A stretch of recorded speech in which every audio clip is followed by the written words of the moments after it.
internautes sur Refait d'Afrique Télévision, c'est un plaisir de vous retrouver pour cette autre sortie du point de l'économie. Au Cameroun, le ministère de l'Eau et de l'Énergie reste déterminé à éradiquer la vente illicite et la contrebande des produits pétroliers, deux fléaux qui nuisent à l'économie nationale et mettent en péril la sécurité des populations. Ainsi, du 4 au 6 juin 2025, les inspecteurs assermentés de la direction des produits pétroliers et du gaz du ministère, en collaboration avec les forces de maintien de l'ordre, ont conduit une opération ponctuelle d'urgence dans la ville de Yaoundé et ses localités périphériques. Une stratégie de surveillance ciblée des stations-service en activité dans la capitale a permis de surprendre l'une d'entre elles en infraction flagrante. Une pompe ici procédait au remplissage de 3 fûts de 200 litres chacun. À l'issue de l'opération, la mission a permis de saisir un total de 2920 litres de carburant, tous produits confondus. Toujours dans le cadre de ces opérations hebdomadaires, celle du 11 au 13 juin 2025 s'est déroulée dans le département du Mungo et à Douala. Les perquisitions débutées à Loum ont permis la saisie de carburant de contrebande entreposés dans des habitations. L'opération s'est poursuivie dans plusieurs quartiers de Djombe et Mbanga avant de s'étendre à Bekoko et Yato, où un important dispositif de sécurité a permis de fouiller minutieusement domiciles et lieux de stockage illicites.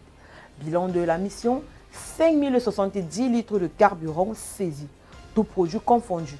Outre la saisie de tous les récipients contenant du carburant, les inspecteurs ont mené une campagne de sensibilisation auprès des trafiquants, soulignant les dangers graves liés à la manipulation de ces produits par des non-professionnels, notamment lorsqu'ils sont entreposés dans des habitations familiales. Bientôt, les commerces, les marchands populaires et toutes les entreprises du Gabon seront équipés d'un QR code afin d'enregistrer plus facilement les transactions électroniques. Cette application a été présentée par le groupement interbancaire monétique de l'Afrique centrale, le GIMAC, le 16 juin dernier lors d'une séance de travail afin d'améliorer le suivi des transactions, de formaliser le commerce et d'optimiser le recouvrement fiscal. Présidé par le ministre gabonais de l'économie numérique, de la digitalisation et de l'innovation, Marc-Alexandre Doumba, cette réunion a réuni autour d'une même table les représentants du groupement interbancaire monétique de l'Afrique centrale, le GIMAC. Cette réforme a été saluée par le GIMAC qui pense que ce déploiement va aider le Gabon à assurer l'inclusion financière de toutes les couches de la population. Landry Ghislain Evinanda, le chef de département du réseau et marché du GIMAC, a souligné que ce programme, qui s'aligne avec la mission de l'institution sous-régionale, facilitera les paiements électroniques et en aidera le Gabon dans son objectif de modernisation. Ce système de QR code va permettre d'éviter les longues files d'attente et de rendre les transactions plus faciles et plus rapides. Il sera donc plus simple de régler ses achats, de transférer de l'argent ou de recevoir des fonds simplement avec son téléphone, quelle que soit la banque utilisée. Ainsi, le Gabon espère rendre son activité économique plus formelle, plus rapide et plus transparente. Avec ce projet, le GIMAC prévoit d'aider le pays à s'adapter au numérique afin que les commerces, grands ou petits, puissent profiter de ce changement. En République démocratique du Congo, la Direction générale des impôts a mobilisé pour le mois de mai 2025 un montant de 932 milliards de francs congolais de recettes publiques, équivalent à environ 327 millions de dollars contre 787,7 milliards de francs congolais la semaine précédente, soit une hausse de 18,32% selon la note de conjoncture économique du 30 mai au 6 juin 2025.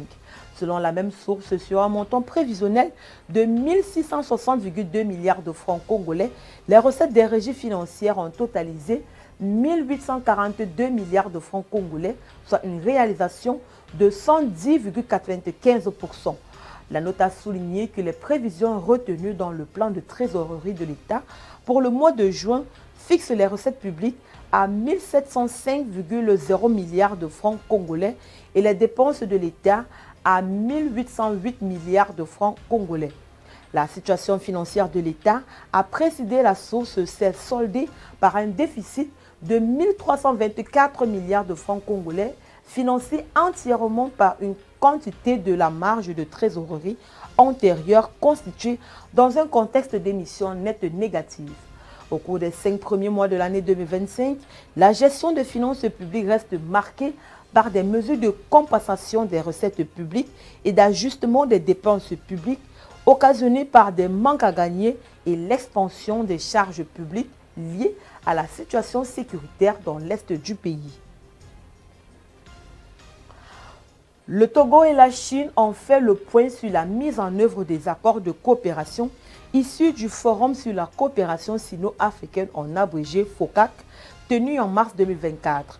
Les discussions ont eu lieu en marge de la réunion ministérielle des coordonnateurs du forum organisée le 11 juin dernier à Changsha, dans la province de Hunan en Chine, entre le ministre togolais des Affaires étrangères Robert Doucet et son homologue chinois Wang Yi.